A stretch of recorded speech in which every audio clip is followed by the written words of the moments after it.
Friends, welcome to Sowji's kitchen and my family వ్లాగ్స్లో ఈరోజు pav bhaji recipe. So ఎంతో టేస్టీగా, చాలా సింపుల్గా, తక్కువ టైంలో ఎలా తయారు చేసుకోవాలి ఏంటి అనేది వీడియోని స్కిప్ చేయకుండా కంటిన్యూ చేసేయండి.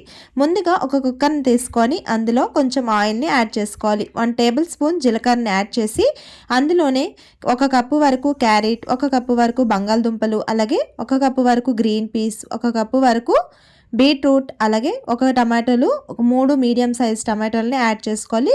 కొంచెం సాల్ట్ని యాడ్ చేసుకొని 2 కప్పుల వరకు వాటర్ని యాడ్ చేసేసుకోవాలి. యాడ్ చేసుకొని ఒక 3 to 4 విజిల్స్ వచ్చిన వరకు విడిచిపెట్టేయాలి. ఇది ఇంకొక సైడ్ పెట్టుకొని ఇప్పుడు పావ్ బాజీకి మసాలా తయారు చేసుకుంటున్నాను.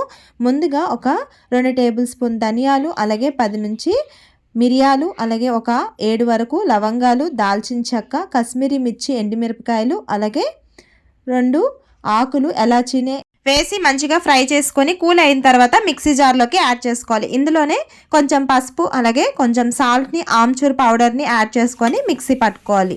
ఇంకా మిక్సీ పట్టిన తర్వాత ఇది ఒక సైడ్కి రెడీగా పక్కన పెట్టుకోవాలి. ఇప్పుడు 4 విజిల్స్ వచ్చిన తర్వాత నేనైతే గ్యాస్ ఆఫ్ చేసేసాను. ఇంకొక సైడు కడాయిని పెట్టుకొని అందులో బటర్ని యాడ్ చేసేసి ఇంకా ఆనియన్స్ని అయితే వేసుకుంటున్నాను.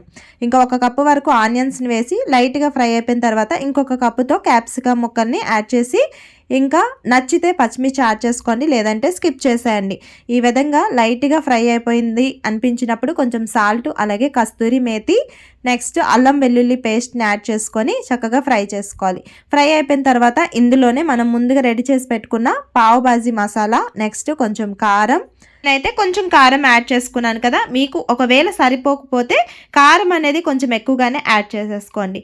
ఇంకా సాల్ట్ కూడా అంతే, మన ఇష్టం, మనం తినే దాన్ని బట్టి యాడ్ చేసుకోవచ్చు. ఇంకా ఈ విధంగా ఫ్రై అయిపోయింది అనిపించినప్పుడు మనం కుక్కర్లో ఆల్రెడీ వెజిటేబుల్స్ పెట్టాం కదా, అవి బాగా కుక్ అయిపోయాయి.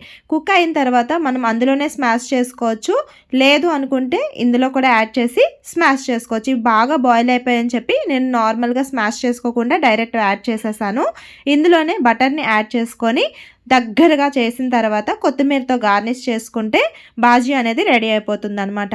చాలా టేస్టీగా ఉంటుంది. ఏ స్ట్రీట్ స్టైల్ ఫుడ్ కన్నా మన ఇంట్లోనే మనం చాలా హెల్తీగా ఈ విధంగా తయారు చేసేసుకోవచ్చు.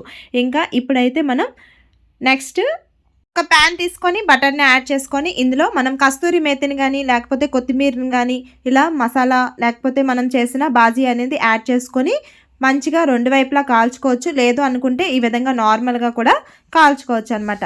సో చూసారు కదా, చాలా సింపుల్గా చాలా టేస్టీగా ఉండే ఈ పావ్ బాజీ అనేది రెడీ అయిపోయింది. సో మరి మీకు నచ్చిందా? నచ్చితే లైక్ చేయండి.